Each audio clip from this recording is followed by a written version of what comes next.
정리 잘 돼야죠.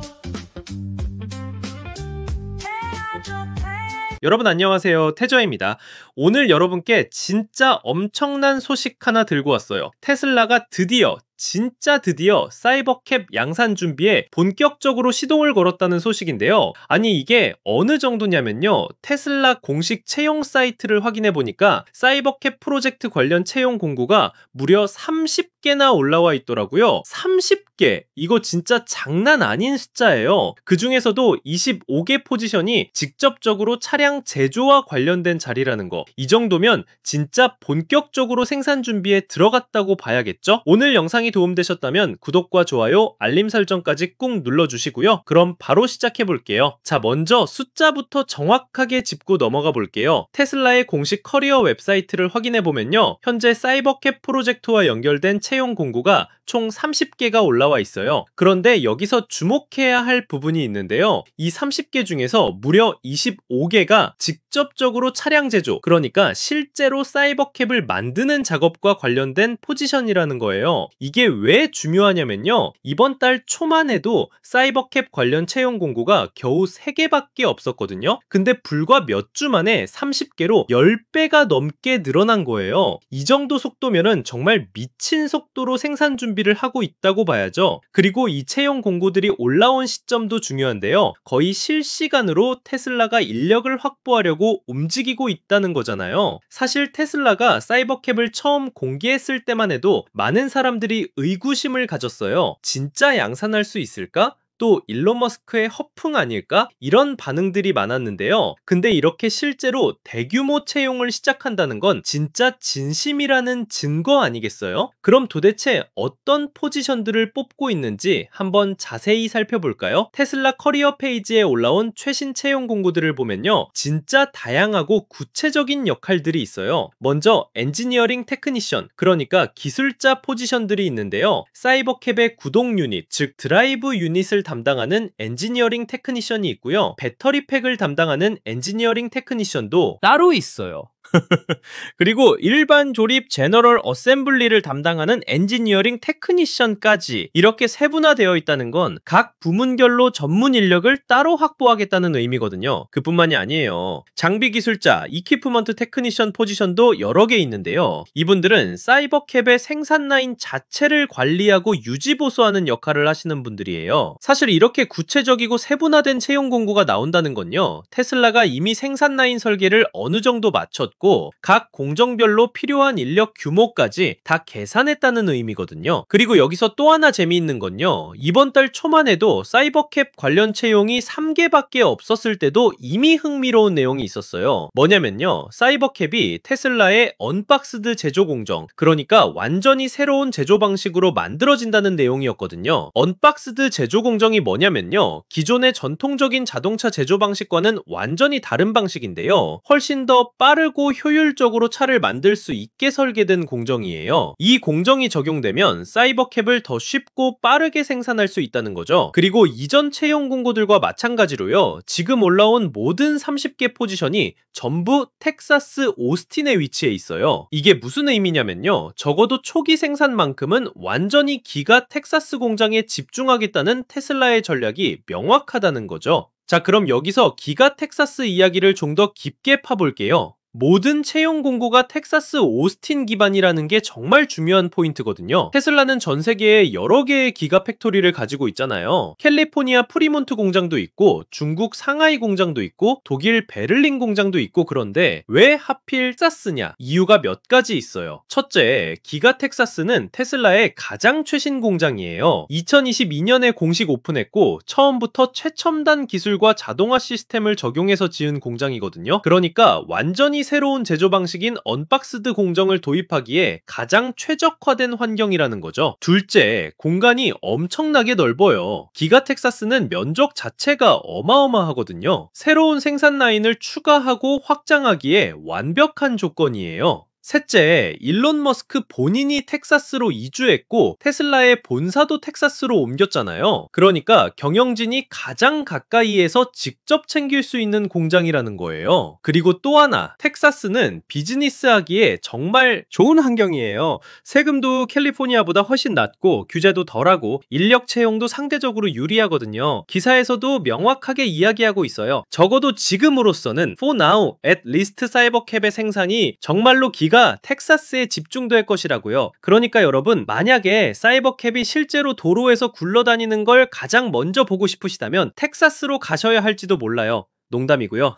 자, 이제 진짜 미친 부분을 이야기해 볼 시간이에요. 테슬라 CEO 일론 머스크가 사이버캡에 대해 뭐라고 했는지 아세요? 이게 진짜 놀라운데요. 일론 머스크는 사이버캡을 테슬라의 역대 최대 물량 차량으로 만들겠다고 선언했어요. 구체적인 숫자를 말씀드릴게요. 연간 생산 목표가 무려 200만 대예요. 200만 대. 이게 얼마나 미친 숫자냐면요. 현재 테슬라가 전 세계에서 생산하는 모든 차량을 합해도 연간 180만 대 정도거든요. 그러니까 사이버캡 하나만으로 기존 테슬라 전체 생산량을 뛰어넘는 물량을 찍겠다는 거예요. 이게 가능한 소린가 싶죠? 근데 일론 머스크는 여기서 그치지 않아요. 사이버캡 생산 라인이 일반 자동차 제조 라인처럼 보이지 않을 거라고 했어요. 일론 머스크가 올해 초에 한 말을 직접 인용해 볼게요. 만약 여러분이 사이버캡 라인의 디자인을 보신다면 일반적인 자동차 제조 라인처럼 보이지 않을 겁니다. 그건 정말 고속의 소비자 전자기기 생산 라인처럼 보일 거예요. 여기서 핵심이 뭐냐면요. 하이스피드 컨슈머 일렉트로닉스, 그러니까 고속 소비자 전자제품 생산 라인이라는 표현이에요. 무슨 말이냐면요. 스마트폰이나 노트북 만드는 것처럼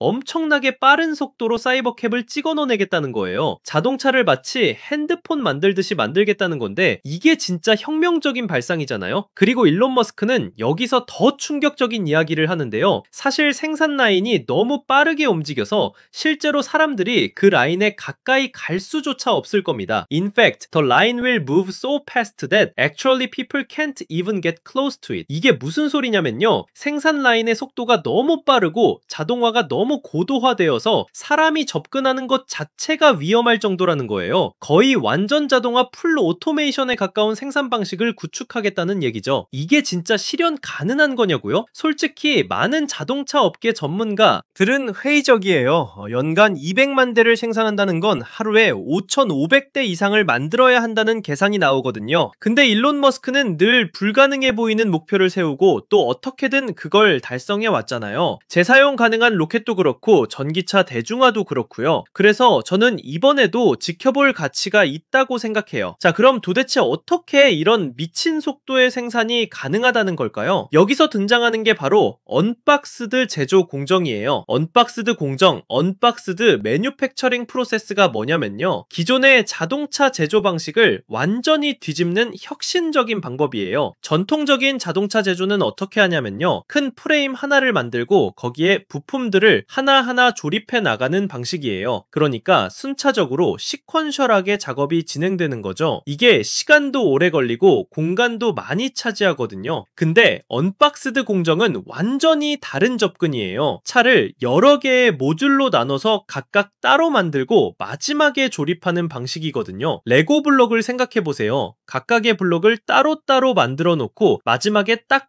조립하는 거죠. 이렇게 하면 여러 모듈을 동시에 병렬적으로 만들 수 있으니까 생산 속도가 엄청나게 빨라지는 거예요. 그리고 기사에서도 이미 언급되었듯이요. 이 언박스드 공정이 적용되면 사이버캡을 더 쉽고 빠르게 생산할 수 있게 설계되어 있다는 거죠. Designed to make the Cybercab easier and quicker to produce. 테슬라가 이 공정을 처음 발표했을 때 업계가 발칵 뒤집혔어요. 왜냐면 이게 성공하면 자동차 제조의 패러다임 자체가 바뀌는 거거든요. 그리고 지금 채용하고 있는 엔지니어링 테크니션들이 바로 이 언박스드 공정의 각 모듈을 담당하게 될 사람들이에요. 드라이브 유닛 담당, 배터리 팩 담당, 제너럴 어셈블리 담당으로 나뉘어 있는 것도 다 이 모듈화된 생산 방식 때문이라고 볼 수 있죠. 자, 그럼 여기서 사이버캡 자체에 대해서도 좀 짚고 넘어가야겠죠. 사이버캡은 테슬라가 만들고 있는 완전 자율주행 로보택시예요. 투시터, 그러니까 2인승 차량이고요. 운전자가 필요 없는 완전 자율주행 차량이에요. 일론 머스크의 비전은 이거예요. 미래에는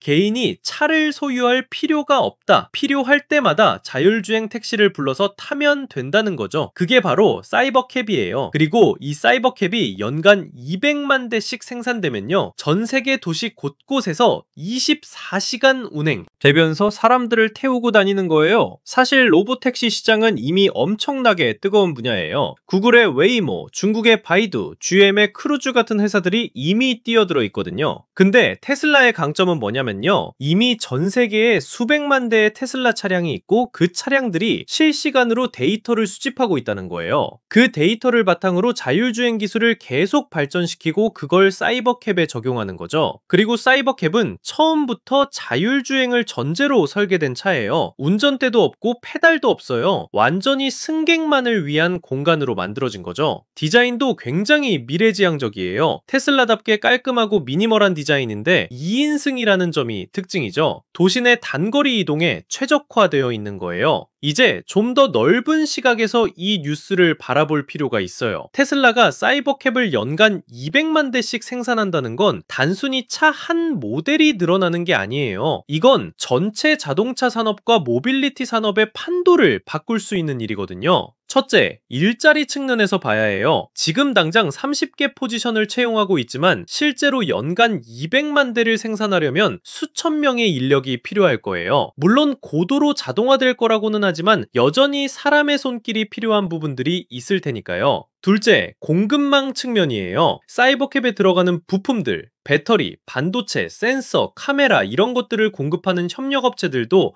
엄청난 수혜를 받게 될 거예요. 셋째, 경쟁사들의 반응이죠. 테슬라가 이렇게 공격적으로 로보택시 시장에 뛰어든다면 다른 자동차 회사들도 가만히 있을 수 없겠죠. 경쟁이 치열해질수록 기술 발전은 더 빨라질 거고요. 넷째, 도시 교통 시스템의 변화예요. 만약 정말로 사이버캡이 대량으로 보급되면 개인 차량 소유가 줄어들고 공유 모빌리티가 주류가 될 수 있어요. 이건 단순히 교통수단의 변화를 넘어서 도시 구조 자체가 바뀔 수 있다는 의미예요. 주차장이 필요 없어지고 도로도 더 효율적으로 사용될 수 있고 교통체증도 줄어들 수 있죠. 다섯째, 환경적 측면도 있어요. 전기차인 사이버캡이 200만 대씩 생산되어서 기존의 내연기관 택시들을 대체한다면 탄소 배출이 엄청나게 줄어들 거예요. 물론 모든 게 장밋빛 전망만은 아니에요. 회의적인 시각도 당연히 있죠. 첫째, 생산 목표의 현실성이에요. 연간 200만 대라는 건 정말 어마어마한 숫자거든요. 테슬라가 지금까지 생산 목표를 달성하지 못한 경우도 많았어요. 모델3 초기에도 생산 지옥이라는 말이 나올 정도로 힘들었거든요. 둘째, 자율주행 기술의 완성도예요. 테슬라의 풀 셀프 드라이빙, FSD가 계속 발전하고 있긴 하지만 아직 완전 자율주행 레벨 5에는 도달하지 못했어요. 운전대도 없는 사이버캡이 실제로 안전하게 운행되려면 기술적 완성도가 훨씬 더 높아져야 하는 거죠. 셋째, 규제 문제예요. 완전 자율주행 차량을 도로에서 운행하려면 각국 정부의 승인이 필요한데 이게 생각보다 훨씬 까다로워요. 안전성 검증도 해야 하고 법적 책임 문제도 정리해야 하고요. 네 번째, 시장 수용성이에요. 소비자들이 정말로 운전대 없는 차를 타고 싶어 할까요? 특히 초기에는 불안감이 클 수밖에 없죠. 이런 심리적 장벽을 넘는 것도 중요한 과제예요. 다섯째, 경쟁이에요. 웨이모는 이미 샌프란시스코와 피닉스에서 상업적으로 로보택시를 운영하고 있어요. 테슬라가 뒤늦게 뛰어드는 거라고 볼 수도 있죠. 여섯째, 비용 문제예요. 연간 200만 대를 생산한다는 건 엄청난 투자가 필요하다는 의미예요. 공장 설비, 인력, 부품 조달, 이 모든 게 돈이거든요. 과연 투자 대비 수익을 낼 수 있을까 하는 의문도 있어요. 여기서 테슬라의 역사를 돌아보면 흥미로운 점들이 있어요. 테슬라는 늘 불가능해 보이는 목표를 세우고 엄청난 비판을 받으면서도 결국 해내는 모습을 보여왔거든요. 2012년에 모델 S를 출시했을 때도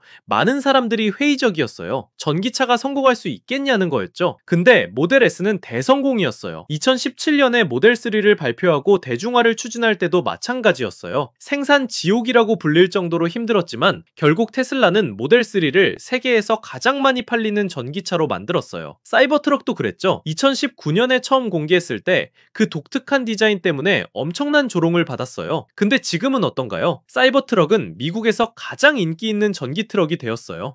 그러니까 사이버캡도 지금은 많은 사람들이 의구심을 가지고 있지만 테슬라의 역사를 보면 충분히 해낼 수 있다는 기대도 할 수 있는 거죠. 그리고 일론 머스크라는 인물 자체가 늘 상식을 뛰어넘는 일들을 해왔잖아요. 스페이스 XSX로 재사용 로켓을 만들었고 뉴럴링크로 뇌 컴퓨터 인터페이스를 개발하고 있고 보링 컴퍼니로 지하 터널을 뚫고 있고요. 사이버캡 타보고 싶으신가요? 아니면 아직 불안하신가요? 여러분의 의견이 정말 궁금하거든요. 그럼 다음 영상에서 또 만나요. 지금까지 태조였습니다. 감사합니다.